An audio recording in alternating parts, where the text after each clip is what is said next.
Welcome to Rowan University, a school focused on public research located in Glassboro, New Jersey. 4 engineering students, Andrew Sadikoff, Chris Kosman, Maximilian Huzar, and Frank Sanciota, have been developing a toy that has generally been used for universal design and economics. These students from FEC2 Section 10 have emerged to create a new toy, one that they call the Krazy Cube.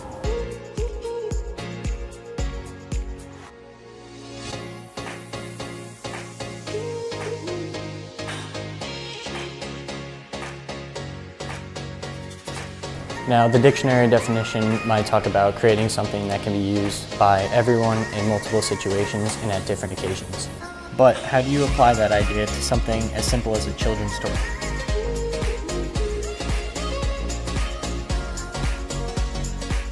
Well, actually, the reality is that universal design can apply to anything. With a little bit of extra thought, concern, and creativity, even a children's toy can apply universally.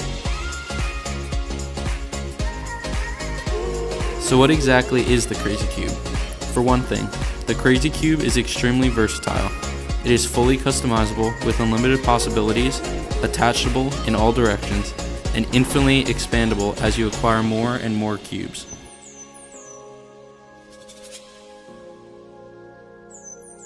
The cube is extensively universal as it applies to a wide range of ages, all genders, and multiple disabilities.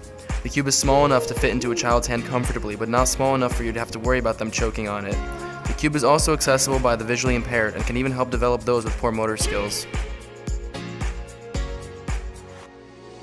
Now, it's a very simple product. It's just, as it says, a cube.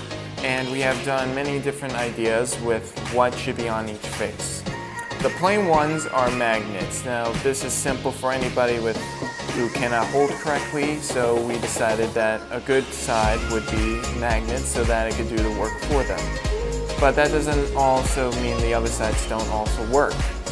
For instance, we have patterns so that no matter which way you put them, they always slide together. And very simple products into very simple patterns that anybody can mimic and copy.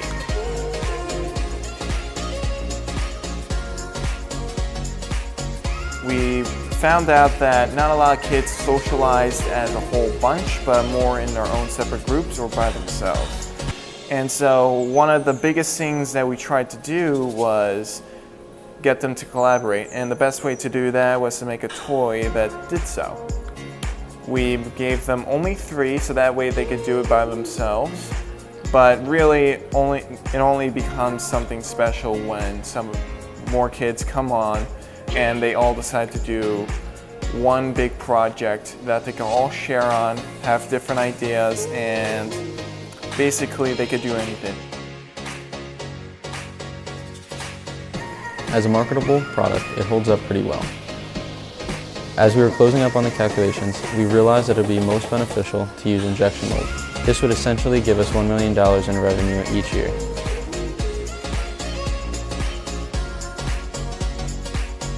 We had a few issues with the design patterns that we were going to use for the cube. However, that was all over when we sketched out our favorite ones and picked them from a collection. So we also considered grouping the toys in 3s just to keep it interesting. Packaging these in groups of 3 instead of 1 did not really hurt our revenue as much as you would think.